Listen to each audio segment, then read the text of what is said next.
하울이나 이 앞에 마이크를 끄고 여기 강대 모니터 좀 더 올려줘. 할렐루야. 교회에서 교사들은 부모의 역할을 하는 자들이다 이렇게 볼 수가 있고, 가정에서는 우리 부모님이 교사입니다. 종교개혁자들은 이 내용을 동일하게 이야기했습니다. 그러니까 교사 및 우리 부모들은 모두가 다 교사입니다. 이 시간 그렇게 인식할 수 있기를 간절히 소원합니다. 그래서 한번 따라서 하겠습니다. 나는, 아니 말로만 하지 말고 손으로도, 나는 교사다. 아멘. 별로 신용을 안 하신 것 같은, 내가 무슨 교사는 교사냐 그러는데, 여러분은 자녀를 가르치는 교사이며 또 하나님의 어린 영혼들을 가르치는 교사임을 우리는 기억해야 될 줄로 믿습니다. 우리 장년 신자들이 어린아이 하나를 대하면서, 교회에 나오는 어린 심령을 대하면서 이 어린아이를 사랑스러움을 가지고 따뜻한 한마디 해주는 거, 그리고 그 아이를 정말 그 사랑스러운 손 가지고 토닥여주는 거, 이게 그 아이에게는 굉장한 힘이 되고 용기가 되고 복이 되는 줄로 믿습니다. 그러니까 우리 어른들은 교회에서 어린아이들을 보면은 본체만 채 좀 안 하셨으면 좋겠어요. 좀 아는 채 좀 하시라, 그런 얘기. 앞으로 어린아이를 보면은 얘가 이 다음에 큰 일을 할 아이로 생각하고 미리 아는 척 좀 하십시오. 얼마나 좋은 얘기인지 몰라요. 얘가 이 다음에 어떤 아이가 될지 아무도 몰라요. 역사를 빛내는 아주 큰 인물이 되지 말라는 법이 어디가 있어요? 그러니까 미리 얘를 아는 척 해가지고 이 다음에 이 아이가 아주 귀한 일을 할 때 여러분에게 아는 척 할 수 있기를, 그때 얘가 빚 갚은단 말이죠. 제 얘기는 다른 거 아니에요. 이 아이들에 대해서 관심을 좀 기울여 주시라, 그런 얘기예요. 그렇게 하면 이 아이도 그렇게 나에게 사랑해주고 관심 가져주는 거 애들도 잘 알거든요. 그러면은 이 아이가 그 어른에 대해서 인사를 하게 됩니다. 인사를 하게 된다고요. 요즘에 어린아이들이 인사를 잘 안 해요. 부모님들이 다 안 가르치기도 하고, 그런 일이 있어요. 그래가지고 애들이 인사할 줄도 모른다는 이런 얘기를 많이 듣게 되는데요. 이건 뭐 교회 안에서도 있는 일이고 교회 밖에서도 있는 일이고, 애들이 어른이 지나가도 그냥 멀뚱멀뚱 쳐다보고, 아니 아예 아는 척도 안 하고 관심도 없는 이런 일이 많이 있어요. 그런데 이게 어른들의 책임이에요, 사실은요. 어른들의 책임이에요. 인사하는 애를 보고서 야, 넌 왜 인사할 줄도 모르냐고 이래가지고 될 일이 아니고, 이 아이의 따뜻한 사랑과 관심을 기울이면 그 아이가 그렇게 해주는 분에 대해서 인사를 표시할 줄 안다. 이런 거를 우리가 생각해야 될 줄로 믿습니다. 20년도 넘은 이야기 같습니다. 서울서 목회할 때 이제 대신방을 하는데, 대신방 하면은 목회자는 많이 기도하고 여러 가지로 준비하고 그러지 않습니까? 근데 지금은 뭐 집에 1살 조금 넘으면, 즉 12개월 혹은 24개월 뭐 이전에 벌써 애들을 다 어린이집에 보내고, 뭐 시설에 갔다가 애들을 맡기고 일을 하고 그러지 않습니까? 근데 그때만 하더라도 이게 다 그렇지는 않았어요. 그냥 부모가 보고, 또는 지금처럼 할머니들이 애를 보고 그런 일이 있었는데, 대신방을 했는데 어느 가정에 갔습니다. 거기는 할머니가 이 아이를 보고 있었습니다. 얘가 이제 막 말을 배우고 말 재미가 붙은 아이예요. 그런데 가서 제가 먼저 방에 들어가면은 제 자리에 앉아가지고, 그리고 기도를 하고 그 다음에 이제 찬송가를 펼쳐서 찬송 몇 장 부르자고 이렇게 하지 않습니까? 근데 이 아이가 내 앞에 와서 어느 사이에 앉아 있었는지 앉아 있었어요. 이 예배상이 있고 내가 이렇게 하고 기도하고 눈을 떴는데 이 아이가 다짜고짜 너 죽을래? 아니 예배드리러 온 목사님한테다가 주먹을 이렇게 내밀면서 너 죽을래 이러는 거예요. 그러니 얼마나 이게 당황스러운 일이고 깜짝 놀랄 일입니까? 그래서 저도 당황하고 그 할머니도 당황하고 신방대원도 당황하고 웃기도 하고 당황도 하고 이렇게 지내고 그리고 예배를 마치고 얘기를 했어요. 알고 봤더니 집에 교사가 잘못된 거예요. 집에 부모가 잘못된 거예요. 그 집에서 그냥 쉽게 사용하는 그 말이 애가 뭘 좀 잘못하고 그러면은 멀리 떨어져 있으면 그냥 말로다가 너 죽을래? 부모가 애한테 그런 거예요. 가까이에 있으면은 부모가 얘 앞에 눈앞에다 갖다 주먹을 들이대고 너 죽을래? 애한테 이런 얘기를 한 거예요. 그러니까 이 아이가 부모한테 배운 게 그거예요. 부모님에게 들은 얘기가 본 모습이 너 죽을래야 이거야. 이걸 배워가지고 말을 막 배워서 말재미가 붙은 이 아이가 목사님 앞에서 그게 뭔지도 모르고 너 죽을래? 이렇게 해버린 거예요. 여러분, 웃기는 얘기 같지만은 애들은 부모가 하는 대로 하더라고요. 부모가 하는 대로 한다 그런 얘기예요. 그 할머니는 옛날 얘기에 옛날 용어를 많이 해요. 뭐 현대 사람답지 않게 그래가지고 열쇠를 가지고 쇠대라 그래. 쇠대. 열쇠를 옛날 어른들은 쇠대라 그러는 얘기 하잖아요. 우리 요즘 젊은이들은 쇠대 그러면은 쇠대가 뭐야? 솥대를 잘못 말한 거 아닌가? 이러기도 하는데 열쇠가 쇠대라 그랬어요, 옛날에. 근데 이 할머니는 계속 야 쇠대 어딨냐 쇠대 어딨냐 그러니까 애는 어른의 얘기 속에서 쇠대를 배워가지고 할머니 쇠대 여기 있어. 부모가 하는 말을 얘는 그대로 배운다 그런 얘기인 것이죠. 꽤 그래도 한 1년 2년 지난 것 같아요. 이 카톡 동영상으로다가 저도 그걸 받아봤고 제가 받았기 때문에 여러분에게 제가 보내준 적도 있어요. 그런데 이 조그만 아이 이제 막 말을 배우고 그래가지고 이제 그런 아이가 그 집의 풍경을 그대로 이렇게 보여주는 동영상인데 찬송 부르면은 이 아이는 그냥 어른이 나이 드신 분이 찬송하는 흉내를 그대로 내는 거예요, 그냥. 그리고 막 찬송하다가 통성 기도를 하자 그러면 얘가 통성 기도를 한다니까는 주야! 그래가지고 이렇게 또 하다가 또 가끔씩 눈도 떠 봐가면서 주야! 그리고 그런 동영상을 여러분이 보신 적이 있을 거예요. 그걸 보면서 저는 이 집에 할머니, 할아버지 아니면 부모가 이렇게 기도하는 집이구나 하는 것을 느끼게 된단 말이에요. 그 아이가 하는 걸 보면서 그 집 부모들이 집에서 어떻게 찬송하고 어떻게 기도하는지를 그 아이들을 통하여 볼 수 있는 그런 내용이라는 것이죠. 우리 부모님은 특별히 우리 주일학교 교사들은 교사를 너무 지나치게 존경을 하다 보니까 교사 선생님 그랬는데 이게 두 가지 안 해도 되는 거예요. 우리는 그게 그냥 입에 배가지고 교사 선생님 이렇게 표현을 많이 하는데 교사는 뭐고 또 선생님은 뭐예요? 두 번 얘기한 거예요 그게요. 그냥 교사 이렇게 하면 되는 거고 아니면 선생님 이렇게 하면 되는 건데 교사 선생님 그래요. 어쨌든 우리 교사도 그러하고 앞에 이야기한 것처럼 가정에서 교사인 우리 부모님들이 우리 아이들 앞에 본을 보여요. 좋은 본을 보여야 될 줄로 믿습니다.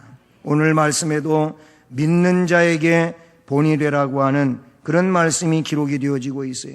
사도 바울이 디모데에게 명령하고 있는 그런 말씀인데, 바울에게 있어서 이 디모데는 믿음의 후배인 겁니다. 그리고 사역자로서는 제자와도 같은 이런 상황에 있는 자인데, 그 디모데에게 본이 될 일에 대하여 명령하고 있는데, 앞에서 말하고 있는 교훈을 신자들에게 잘 가르치라는 얘기를 하고 있습니다. 둘째로는 잘 가르치기 위해서는 그들에게 젊다고 하는 이유 때문에 업신여김을 받지 않도록 해야 된다. 세 번째로는 업신여김을 받지 않기 위해서는 말과 행동과 사랑과 믿음과 순결에 있어서 신자들에게 본이 되어야 한다. 거기 본이 되어야 될 것을 말씀해 주고 있고, 네 번째로는 그렇게 되기 위하여 성경을 읽고 연구하는 일에 게을르지 않아야 한다 하는 것을 권면하고 있는 걸 보게 됩니다. 본이 되는 일, 이 말씀에 보게 되면 신약에서 연소하다라고 할 때에는 그냥 아직 학생이거나 아니면 어린이거나 이런 내용을 두고 한 이야기가 결코 아닌 것입니다. 여기서 연소하다고 할 때에는 군대에 갈 수 있는 나이, 즉 20세에서 40세까지를 일컬어고 포괄적으로 말하고 있는 그런 내용인데, 디모데는 그때 당시 30, 40대 정도의 청장년층에 속했다고 봐요. 그런데 바울은 이 30, 40대인 디모데에게 너의 연소함 때문에 사람들에게 업신여김을 당하는 일 잊지 아니하도록 그 나이에 맞지 않게 보다 더 어른스러운 모습을 지니고 있어라 라고 말씀해 주고 있는 줄로 믿습니다. 바울은 교인들로부터 업신여김을 받지 않기 위해서 말과 행실과 사랑과 믿음과 정절에 있어서 믿는 자에게 본이 되는 일을 힘쓰라고 말씀해 주고 있는 것이죠. 우선 잘 가르쳐야 되고, 잘 가르치기 위해서는 업신여김을 당하지 말아야 되거든요. 그렇지 않아요? 잘 가르치는 이런 위치에 있어서도 뭔가 좀 어린아이 같다, 아직 덜 컸다, 만약 이런 인식이 사람들에게 있게 되면은 별로 그가 하고 있는 말에 어떤 신용을 크게 두지를 않는다고 하는 것을 우리가 보지 않습니까? 자칫 그것이 헐뜯는 일이 될 수 있고 중상하는 일이 될 수 있는 이런 상황이 된다, 그런 얘기인 것이죠. 생활에 있어서 본이 되는 일은 매우 중요한 일인 줄로 믿습니다. 특별히 직분자들은 더더욱 그런 것이며 우리 교사들도 여기에 해당이 된다, 이렇게 볼 수 있다는 사실이죠. 말과 행실, 이 말과 행실에 있어서 본을 보인다고 하는 것, 일상생활에서 자연히 풍겨내는 외적 경건의 모습이라고 말할 수 있는 것이죠. 그렇잖아요. 그 속에 있는 것이 말로 이렇게 나오잖아요. 그러니까 말과 그 행실, 행실이라고 하는 것은 그 사람의 삶의 모습이지 않습니까? 이 외적인 그런 내용인데, 이 일상생활에서 외적으로 풍겨나고 있는 이 말, 행실, 이것이 본이 된다고 하는 것은 참 귀한 일이 아닐 수가 없지요. 어떤 사람은 말은 잘하는데 행실이 거기에 따라오지 못해가지고 문제가 되고, 어떤 사람은 행실은 그래도 된 것 같은데 가끔씩 말을 잘 못해가지고 자기의 그런 좋은 행실들을 그냥 다 뒤엎어버리고 마는 이런 일도 없지 않아 있다는 사실이죠. 또한 사랑과 믿음은 어떻습니까? 이 사랑과 믿음은 다른 사람을 위한 헌신과 그 신앙의 자세를 말해주고 있는 내적 경건의 모습이라는 것이죠. 외적으로 풍겨나는 경건의 모습이나 내적으로 사람들에게 나타내주는 이 경건의 모습, 사랑과 믿음과 말과 행실인 것이지요. 그런가 하면 정절은 어떤 것입니까? 정절이라고 하는 것은 신앙의 정절도 있을 것이고, 또한 우리가 인간으로서 살아가는 데 있어서도 정절의 내용이 있지 않습니까? 우리는 정절하면은 그 어떤 것보다도 이런 성 문제를 많이 이야기하게 되는 것이죠. 이성 간의 문제라든지 결혼 문제에 있어서의 깨끗한 이 성적 경건을 의미하는 것으로 교사는 이 부분에 있어서도 본이 될 만한 그런 인물이 되어야 된다라고 볼 수 있는 것이죠. 바로 이렇게 말에 있어서나 행실에 있어서나 사랑과 믿음에 있어서, 그리고 정절 혹은 순결에 있어서 본이 되는 삶을 살아간다면 이것은 복이 되는 내용인 줄로 믿습니다.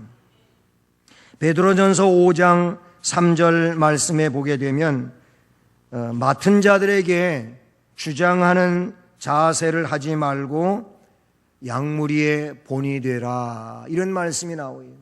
주장하는 자세가 뭡니까? 본이 되는 상관은 좀 다른 차원이라고 볼 수가 있는데, 그냥 자기는 본이 되는 삶을 살지 아니하고 자꾸 위에서 그 사람에게 뭔가를 말로 억압하고 그렇게 하는 일이 주장한다, 그런 얘기예요. 그러면 이것은 은혜롭지가 못합니다. 교회 생활은 그렇게 먼저 말로 위에서 억압하고 큰 소리 치는, 이게 교회 생활과 우리 주님의 제자된 생활의 모습이 아닌 거예요. 교회 생활은 그렇게 하기 전에 행실로서 본이 되는 삶을 사는 겁니다. 그런 거예요. 네. 예를 들어 우리 교사들이, 교회 지도자들이 아이를, 어린 심령을 지도해 가는 데 있어서 예를 들어 어디에 지저분한 곳이 있다 그러면 그것에 대하여 애한테 여기 청소해라, 빗자루 가져와, 쓸어, 걸레로 닦아, 이럴 일이 아니고, 얘들아 여기가 많이 지저분하지 않냐? 여기를 깨끗하게 하기 위해서는 어떻게 해야지? 본인이 빗자루를 가져오고 그걸 쓸어 담고 때에 따라서는 걸레를 가져와서 닦아가면서, 야, 이렇게 하면 여기가 깨끗해지는 거 아니겠느냐? 이게 실제적인 본을 보이는 삶이라고 말할 수 있다, 그런 얘기예요. 교회 생활은 그런 겁니다. 때문에 때에 따라서는 목회자도 그 일을 한다, 그런 얘기예요. 우리 교회에 보게 되면 제가 이걸 또 드러내놓고는 못하잖아요. 그러니까 몰래 남이 없을 때 하느라고 하는 때가 있어요. 그런데 그때도 들키는 때가 있는 거예요. 그러면은 그런 일을 보는 분들이, 아니 목사님이 왜 이런 일을 하시냐고 그래요. 그럼 내가 속으로 그래요. 나한테 왜 이런 일을 하냐고 그러지 말고 자네가 이 일을 하면 될 거 아니냐. 아직은 내가 입 밖으로 얘기를 못했어요. 내 속으로 그러는 거예요. 속으로 그렇게 하는 거예요. 뭐냐면 저도 하나님을 섬기는 한 사람인 거죠. 교회의 대표자이지만은 이 교회를 섬기는 한 사람이기 때문에 우리 성도들의 미처 손길이 가지 않는 곳이 있다면 그거 내가 눈에 들어오고, 눈에 들어오면 그런 일을 그냥 은밀하게 하면 되는 거죠. 교회가 더 커지면은 할 수 없겠지만은 그래도 지금 정도는 할 수 있지 않나 하는 생각을 갖고 그렇게 한다는 얘기예요. 얘기의 요지는 다른 게 아닙니다. 본을 보이는, 그냥 꼭대기에서 말만 하고 그냥 억압하고 위협하고 그래서 하는 일은 주님이 원하시는 일이 결코 아니라는 일이죠. 주님도 그래서 내가 섬기는 본을 너희에게 보이지 않았느냐, 내가 보여준 본을 따라서 너희도 이와 같이 행하는 것이 마땅한 일이다. 그런 일을 행하면서 살라고 주님이 말씀해 주신 줄로 믿습니다. 데살로니가전서 1장 6절과 8절 말씀, 오늘 우리 오전 설교했던 앞에 말씀들이죠. 거기도 보면 거기 본받는 자가 되어서, 우리들을 통하여 본받는 자가 되어서 모든 믿는 자의 본이 되었느니라 그랬어요. 결국 이 말씀의 내용을 보면은 본보기가 있었다는 거지요. 그게 누구였냐면은 사도였다는 거예요. 사도가 본보기가 되었고, 데살로니가 교인들이 사도의 본보기를 통해서 저들도 본을 받아가지고 이제는 그들도 모든 믿는 자의 본이 되었느니라, 이렇게 말씀해 주고 있다는 사실이죠. 우리 교회 청년들의 지금서부터 몇 년 전 거슬러 올라간 상황하고 지금하고는 청년들이 사역하는 내용이 그때보다는 지금이 많이 줄어들었어요. 덜어놨어요. 본인들은 안 느끼는지 못 느끼는지 잘 모르겠지만은 어쨌든 정책적으로 그렇게 했어요. 그랬는데 한 몇 년 전 거슬러 올라가서 청년들이 힘들고 어려울 때 그래도 툭하면 하는 얘기들이 있었어요. 어른들은 왜 안 하고 우리들만 시키느냐고. 안 그랬었나? 저도 그런 얘기를 들었어요. 근데 우리 중직된 집사님들이 우리 청년들을 더 시켰다는 거예요. 제가 얘기를 들어보니까 그래요. 왜 집사님들은 할 수 있는데 안 하고 우리들을 시키느냐, 이런 얘기를 하는 때가 있었어요. 아, 저게 무서운 얘기다. 저게 무서운 얘기다. 저는 그렇게 생각을 했어요. 사실 본인들이 하면서 청년들에게 요청하고 그 젊음을 가지고 이 일을 해 주었으면 하는 이런 기대를 하는 일이, 이게 참 좋은 일인데, 그런데 청년들이 나서서 땀 흘리며 일할 때 집사님들이 일을 안 하면 본이 안 된다, 그런 얘기입니다. 교회는 그러므로 직분이 중할수록 어디에 가 있어야 되냐면 밑에 가 있어야 되는 거예요. 밑에. 저는 항상 이런 얘기를 할 때 교회의 구조는 역삼각형이다 그래요. 역삼각형. 역삼각형이라 그런 얘기예요. 세상 구조는 뭐예요? 삼각형의 밑면 부분이 넓은 부분이라는 말이에요. 그리고 올라갈수록 좁아지는 거예요. 그러니까 맨 위에는 최고의 지휘자가 꼭대기 있다, 그런 얘기잖아요. 그런데 교회는 이 삼각형을 뒤집어 놔가지고 제일로 중대한 사역자가 밑에 가 있는 거라, 그런 얘기예요. 그러면 이 교회는 바로 된 교회라고 그렇게 볼 수 있다는 사실이죠. 그러니까 교사는 자기의 위치에서 맡은 반에 대하여 이야기한다면 나는 항상 어디에 있냐면 제일 밑에 있는, 그래서 나에게 맡겨진 영혼들을 섬기는 그 위치에 있다고 하는 것을 우리 교사들은 잊지 말아야 한다는 사실이죠. 우리 교사들은 예배의 본을 잘 보여야 돼요. 예배의 본. 그렇잖아요. 아이들에게 예배를 가르치는 자로서 예배의 본을 잘 보여야 돼요. 그러므로 교사가 먼저 예배의 시간 엄수, 예배 생활의 바른 그런 삶, 이게 교사에게 있어야 된다, 그런 얘기. 아이들에게 예배를 강조하면서 본인이 예배 시간에 대하여 바르지 않으면 이거는 문제가 있다, 그런 얘기인 것이죠. 저는 그래요. 한때는 그런 상황도 없지 않아 있었어요. 교사인 어떤 분이, 지금은 우리 교회에 소속되어 있지 않지만은 어떤 분이 그래요. 이 예배를 잘 안 드리고 소홀히 하고 학생부 예배는 잘 들어가는 거예요. 네? 그래서 제가 그 부분에 대해서 이야기한 적이 있었어요. 예배의 본이 안 되면 가르칠 자격이 없다. 이게 어느 정도 좀 심각한 상황에 되었을 때 제가 그런 얘기를 개인적으로 불러다 얘기를 했어요. 나중에 얘기 들으니까, 아니 예배 뭐 학생부 예배 한 번만 드리면 되는 거지 뭔 예배 다 드리느냐, 자기 싫다는 거예요. 그래서 교사를 그만두게 했어요. 그랬더니 그 이듬해 다른 데로 가버리더라고요. 그게 올바른 게 아니에요. 그건 크게 잘못된 거예요. 교회에 질서가 있단 말이죠. 이 질서를 잘 지키는 것이 주님이 원하시는 그런 일이잖아요. 예배의 본이 돼야 돼요. 예배의 본이 돼야 되고, 기도의 본이 돼야 되고, 봉사의 본이 돼야 되고, 영혼 사랑하는 전도의 본이 돼야 되고, 그리고 주님을 섬기는 이런저런 일들의 본이 돼야 된다. 그거를 내가 본을 보이면서 그걸 가르치는 거예요. 우리 부모님들도 마찬가지라 그런 얘기죠. 부모님들도 가정에서 자녀에게 본이 돼. 부모님은 아까 교사라 그랬잖아요. 루터는 부모야말로 최고의 스승이라 그랬어요. 부모는 최고의 학교에서 최고의 선생님으로 살아가는 자가 부모라 그랬어요.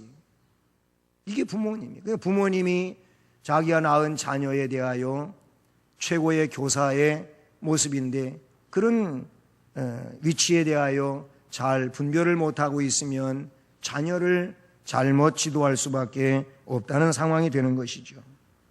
그래서 본이 되는 일이 교사에게 있어서 중요하다. 또 한 가지는 이제 가르치는 일이 중요하다고 오늘 말씀은 우리에게 말씀해 주고 있는 것이죠. 그래서 13절에 내가 이를 때까지 읽는 것, 권하는 것, 가르치는 것에 전념하라. 그렇게 말하고 있습니다.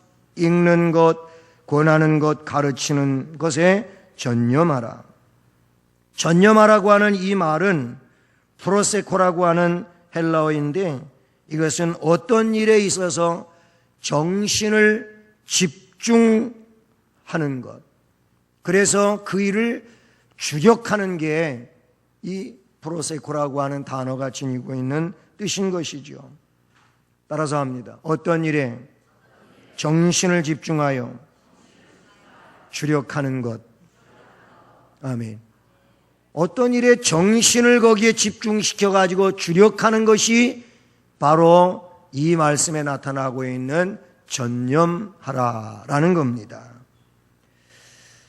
교사는 하나님의 말씀인 성경을 읽는 일이라든지 권하는 일이라든지 가르치는 것에 이처럼 정신을 집중해 가지고 주력하는 면이 있어야 된다는 사실인 것이죠. 왜냐하면 이것이 본질이기 때문에 그렇다는 것이죠. 비본질적인 일에 우리가 집중할 일이 아니고 본질적인 내용에 집중을 해야 된다, 그런 얘기예요. 그래서 지금은 교회에 많은 프로그램들이 우후죽순처럼 생겨났잖아요. 지나간 세대에 이렇게 보면은 교회에 아주 굉장히 다양한 프로그램들이 생겨나가지고 그런 프로그램을 교회가 이끌어가고 있는데, 그런데 지금은 여기에 어떤 전환이 일어나고 있다고 하는 거예요. 어떤 전환이 일어나고 있냐면은, 그렇게 해봤지만 사람들을 보다 즐겁게 해주는 데에는 뭔가 영향을 미쳤는지 모르지만 자꾸 그렇게 하다 보니까 점점 더 기발한 거를 사람들이 요구하고 그런단 말이에요. 아, 이게 아닌구나. 이게 아니구나. 그래가지고 지금 패러다임이 바뀌고 있는데 어떻게? 과거로 회귀한다는 거지. 그 과거로 회귀하는데 어떤 과거로 회귀하느냐? 교회는 말씀과 기도밖에 없다. 말씀과 기도에 의하여 성령 운동밖에 없다는 거예요. 이게 제대로 되지 아니하고는 그 어떤 프로그램도 영혼을 성장시키는 데 대체할 수가 없다고 하는 것이죠. 그래서 지금은 말씀 운동을 다시 회귀하여 가고 있는 거예요.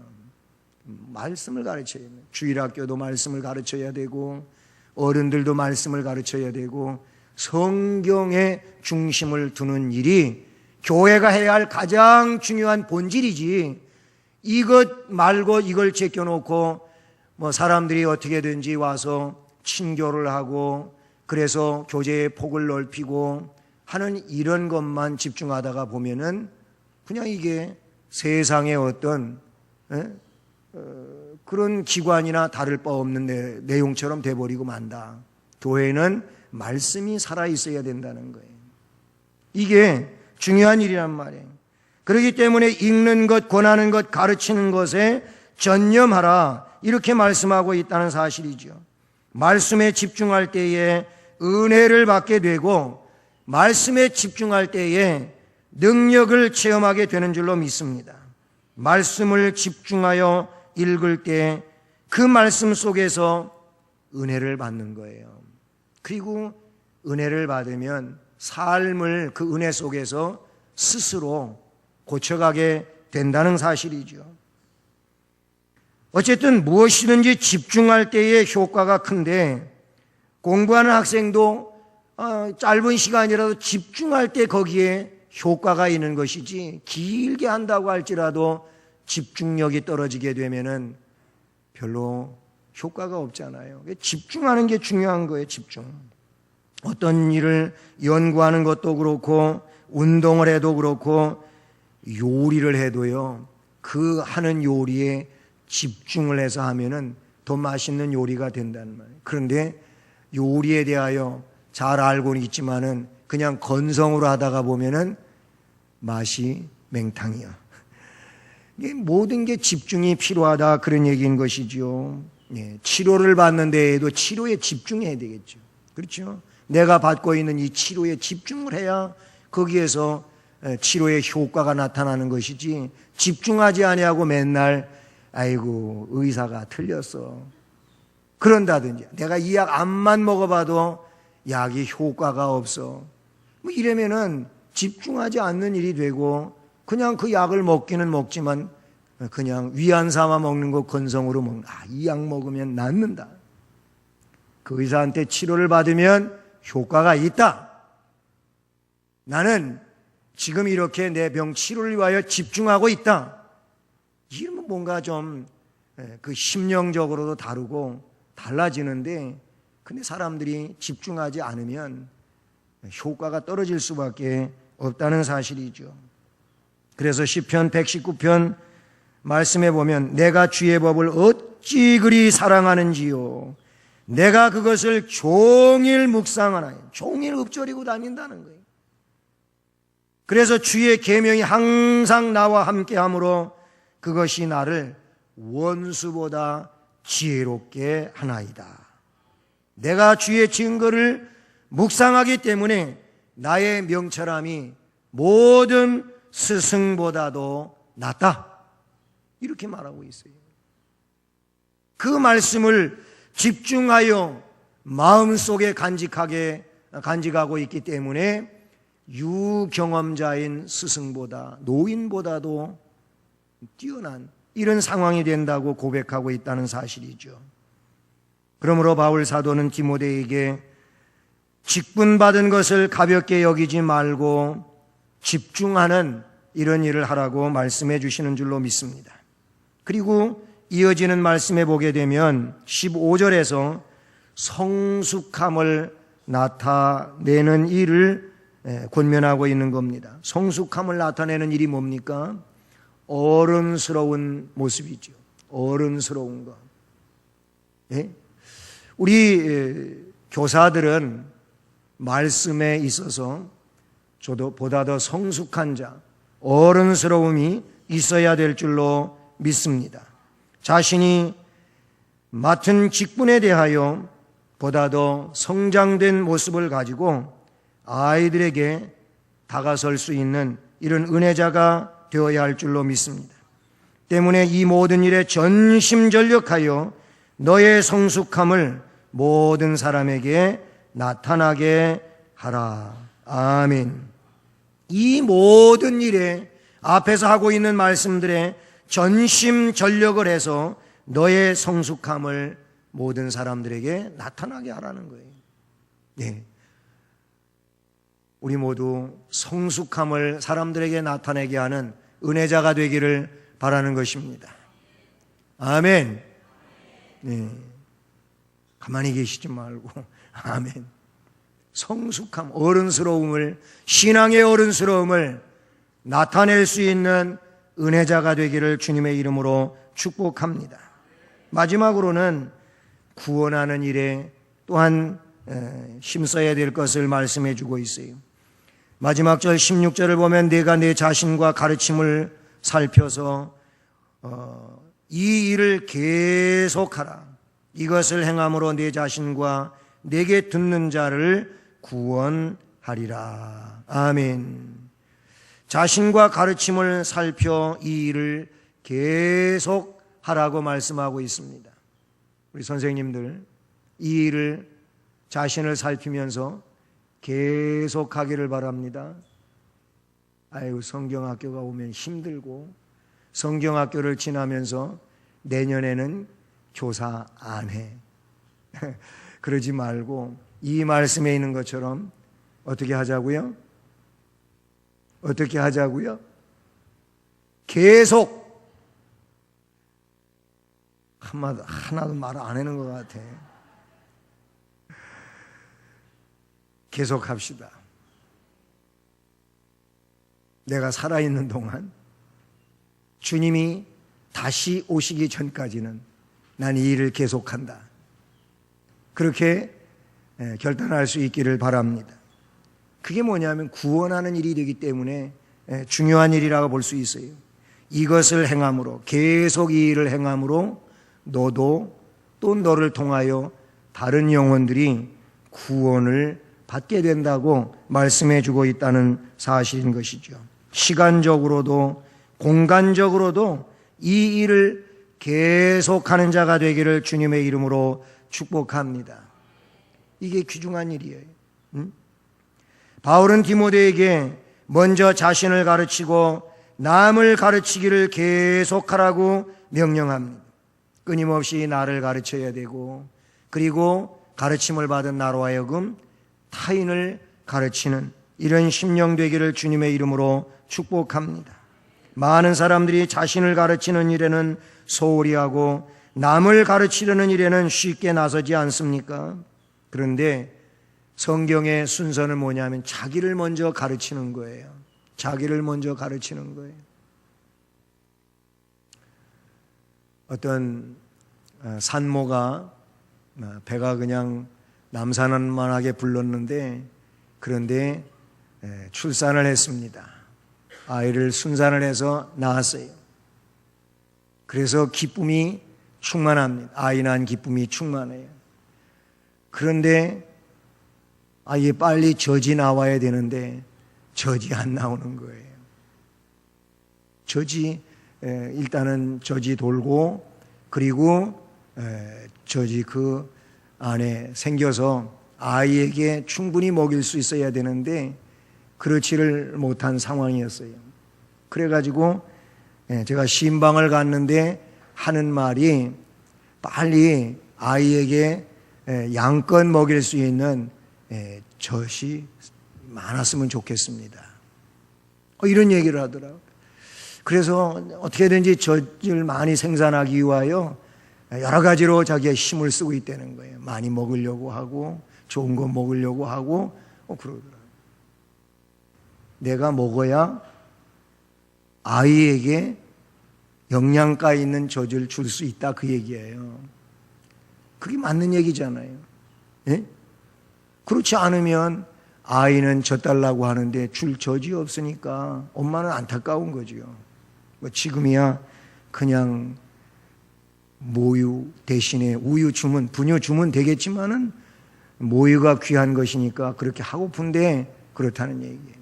여러분, 교사는, 우리 신앙의 부모는 내가 먼저 먹어야 돼요. 그래야 줄 수 있는 게 있죠. 오늘 성경도 그거예요. 이것을 행함으로 내 자신과 내게 듣는 자를 구원한다는 거예요. 그래서 내가 내 자신과 가르침을 살피라는 거예요. 먼저 나에 대하여 가르칠 수 있어야 돼요. 나를 살필 수 있어야 돼요. 그리고 내가 가르치는 그 아이들을 내가 먼저 깨닫고 내가 터득하고 내가 은혜 받은 이 내용을 가지고 가르칠 수 있어야 되는 줄로 믿습니다. 목사의 일이 힘든 게 그런 것 같아요. 예? 목회하는 일이 그 어떤 것보다도 힘든 부분이 있다면은, 맨날 말로만 하는 일이라면은 글쎄 그냥 학교 선생님이 그 교탁에 서서 지식적으로 가르치는 일이라면은 그래도 쉬운 일일 거예요. 그런데 목회는 그게 아니잖아요. 성경에 그래서 목회를 세상에서는 그런 일을 할 때 달리 부른다 그런 얘기예요. 우리는 사역자라는 사역자. 그래서 사역자라는 말로 교육자라는 표현을 쓰지 아니하고 교역자라고 하는 표현을 써요. 교역. 이 내용 속에 담겨져 있는 일들은 어떤 것을 표현하고 있냐면은 내가 먼저 배우는 거예요. 내가 먼저 경험하는 거예요. 내가 먼저 은혜 받는 거예요. 그리고 그걸 가지고 성도들에게 가르치는 거예요. 먹이는 거예요. 양육하는 거예요. 그래 베드로서에도 베드로에게 주님이 해주시는 말씀들은 바로 그런 내용인 것이죠. 또한 베드로는 그 내용을 요한복음 마지막 부분에서 예수님으로부터 들은 얘기예요. 내 양을 먹이라, 내 양을 치라, 내 양을 먹이라고 하는 이런 말씀을 그가 들은 거예요. 먹이는 일은 내가 가지고 있어야 먹이는 거지 가지고 있지 않은 것을 먹일 수는 없다. 그런 얘기인 것이지요. 사랑하는 선생님 여러분, 성경을 읽읍시다. 말씀을 묵상합시다. 말씀을 큐티합시다. 그래야 이 말씀을 우리 아이들에게 가르칠 수 있다는 것이지요.